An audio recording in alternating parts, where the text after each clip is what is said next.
Hindi kita pababayaan. Pangako ng Diyos yan eh. Pag ang tao matuwid, hindi niya pagkukulangin, hindi niya papabayaan. Biro mo, tayong mga taong makasalanan, matuwid lang tayo, susunod lang tayo sa Diyos, hindi niya tayo pababayaan. Bakit yung kanya mismong anak, pinabayaan niya? Sabi dun sa daing ni Kristo sa krus, Eli, Eli. Ang ibig sabihin nun, yung salitang Eli ay short ng salitang Elohim, na ang kahulugan sa Hebreo ay Diyos. Sabi niya, Eli, Eli, lama sabachthani. Sa makatwid bagay, yun ang interpretation. Diyos ko, bakit mo ako pinabayaan? Kung mabasa mo yan, lalabas. Yung mga nakarinig kay Kristo nung nakapako siya sa krus, lalo siyang tinutuya. Ay, niligtas niya kayong iba, hindi niya mailigtas sarili niya. Nagpadilat siya ng bulang, hindi niya mailigtas sarili niya. Bumuhay siya ng patay siya, hindi niya mailigtas ang sarili niya. Lalo siyang hinamak. At lumalabas na pinabayaan talaga siya. Ba't siya pinabayaan? Yun ang mahalaga doon. Maintindihan natin, ba't siya pinabayaang mamatay, maparusahan? Bakit? Basahin natin ang katwiran kung ba't siya pinabayaan. Sa ikalawang Korinto Kapitulo 5, ganito ating mababasa sa 21. Yaong hindi nakakilala ng kasalanan ay kanyang inaring may sala dahil sa atin, upang tayo'y maging sa kanya'y katwiran ng Diyos. Yun. Yaong hindi nakakilala ng kasalanan, si Kristo yon, yung anak. Kanyang inaring may sala. Doon sa tiempo pala na yon, inaari siya ng Diyos na may sala, may kasalanan. Kaya pinabayaan siya. Kasi ang pangako ng Diyos pag matuwid ka, hindi kanya pababayaan eh. Ba't niya pinabayaan yung kanyang anak na mapatay, mapahirapan?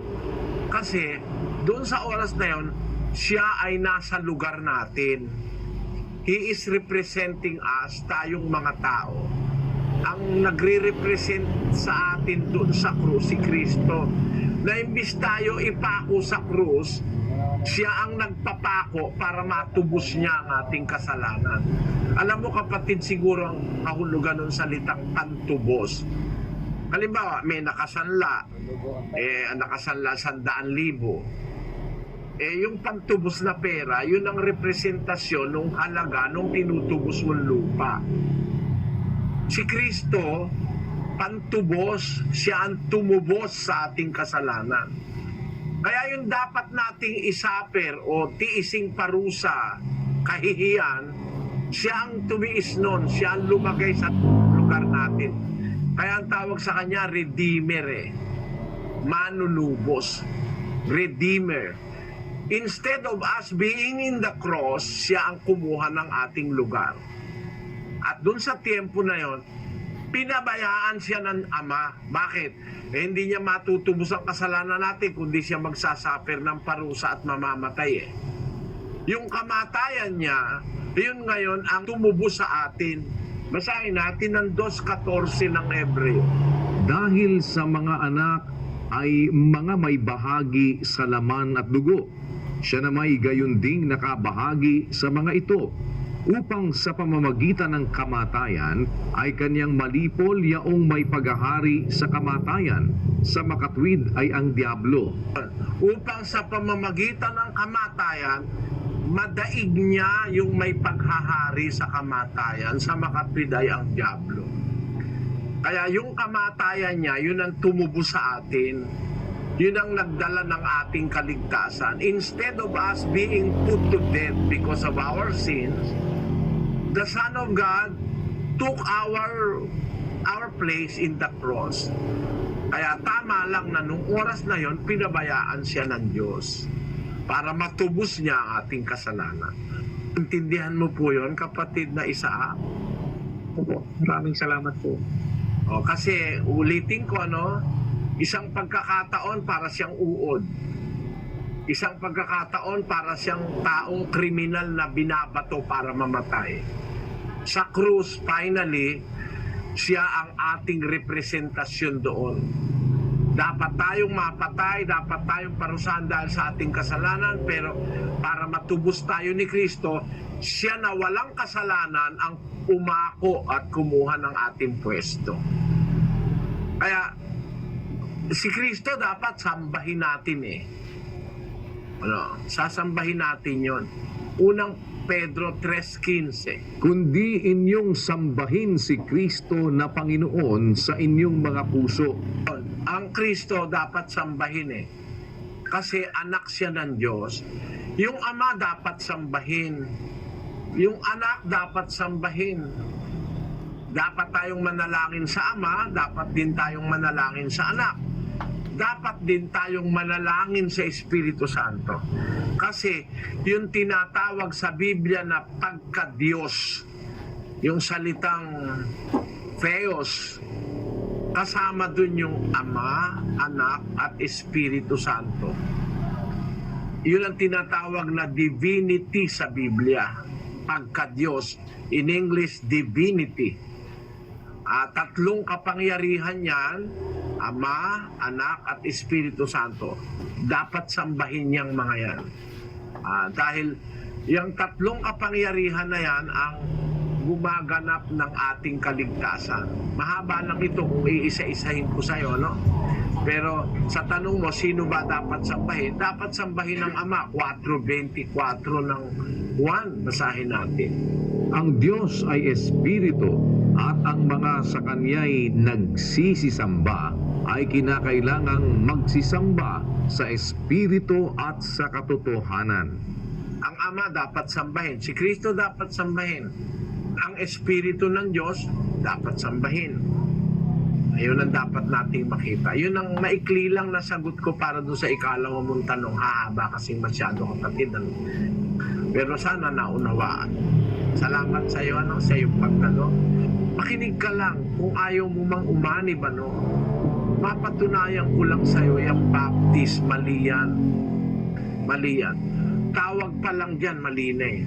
Nakadiskusyon ko yung baptist doon sa Angeles, yung pinakamataas nilang pastor. Sabi ko, yung mga members mo, anong tawag? Baptist daw. Tanong ko, nagbabautismo ba mga membro mo? Hindi daw, siya lang. Mali yung membro mo. Ba't mo tinatawag na baptist hindi mo pala nagbabautismo? Sa Biblia, ang tinatawag na baptist, si Juan Bautista, John the Baptist. Bakit? Bautisador eh. Diyan naman sa inyo, pati miyembro hindi nagbabautismo, baptist na rin. Mali talaga eh. Pagbigyan mo lang ako, kapatid, na Isaac, at makinig ka lang sa doktrina, makakatuklas ka ng ginto, na mina ng ginto sa buhay mo. Pagpalain ka naman ng Panginoon. Kapatid na Daniel. Salamat po. At sa Calasiao, Pangasinan naman tayo, si kapatid na Ricky Rese at kapatid na Lito Pizon, kasama na ating mga panahon. Go ahead, Pangasinan, please. Salamat po sa Diyos, kapatid Eli at kapatid na Daniel. Mula po dito sa Kapilukaan, covered 4, dito sa Calasiao, Pangasinan. Ang magtatanong po, kapatid na Eli, ay si kapatid na Merlik Bugia, 58 years old, isang Methodist. Narito po siya ang kanyang katanungan. Magandang gabi po, Brother Eli.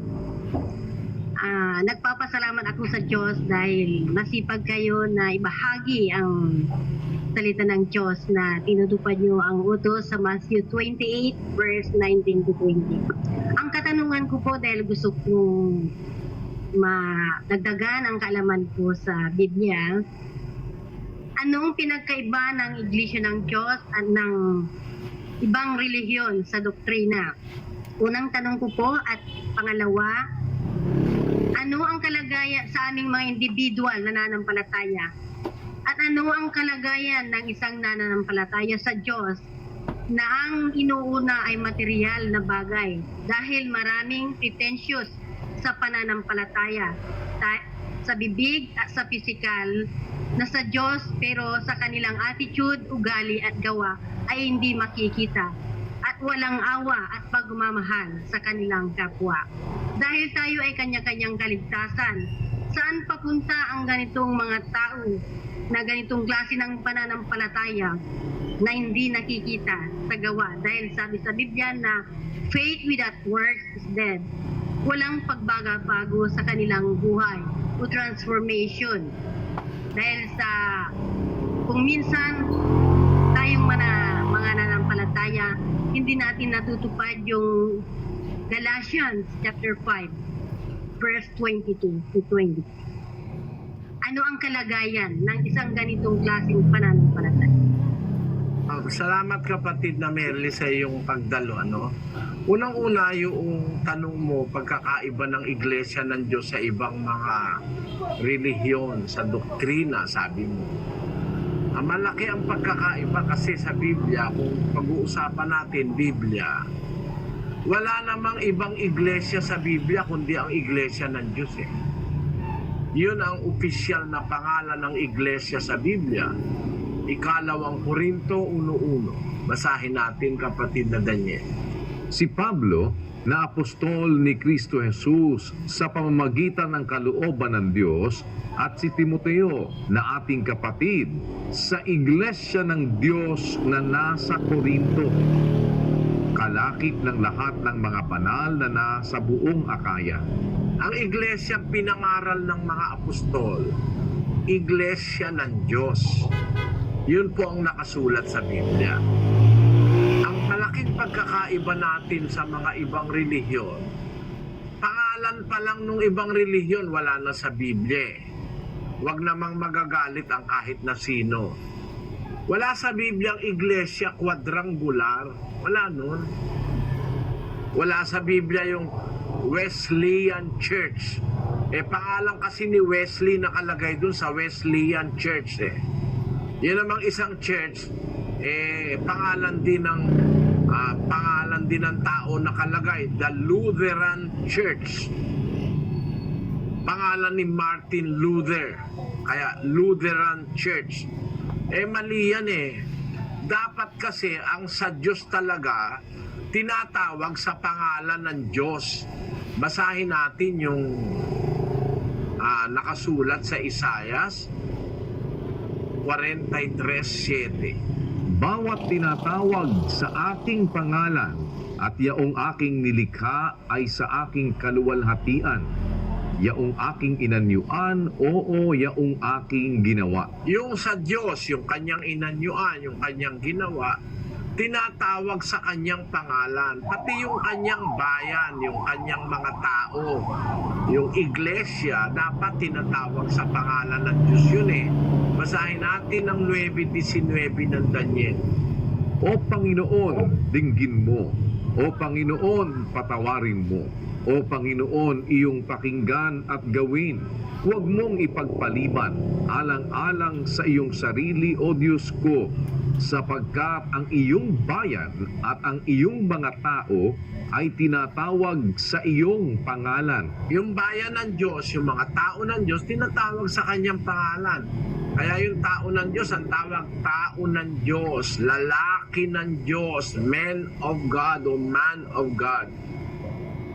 Kaya yung iglesia sa Biblia, kapatid na Merly, ang tawag doon, iglesia ng Diyos. Nababasa yan sa 9 na bersikulo ng Biblia, the name Church of God. Ang nakakalungkot, yung mga tao marunong pa sa Diyos. Ang ipinasulat ng Diyos, iglesia ng Diyos, pinalitan. Wesleyan Church, Lutheran Church, Catholic Church, kung ano-ano pinaglalagay na pangalan. Para bang marunong pa sila sa Diyos. Ang Diyos ang nagsabi na ang pangalan ng iglesia, iglesia ng Diyos. Basahin natin sa 14:37 ng unang Korinto. Kung iniisip nino man na siya'y propeta o ayon sa Espiritu, ay kilalanin niya ang mga bagay na sa inyo'y isinusulat ko na pawang utos ng Panginoon. Sinulat ng mga apostol, utos ng Diyos yun. Yung pagsulat nila, utos. At yung nilalaman ng kanilang sulat, utos ng Diyos yun.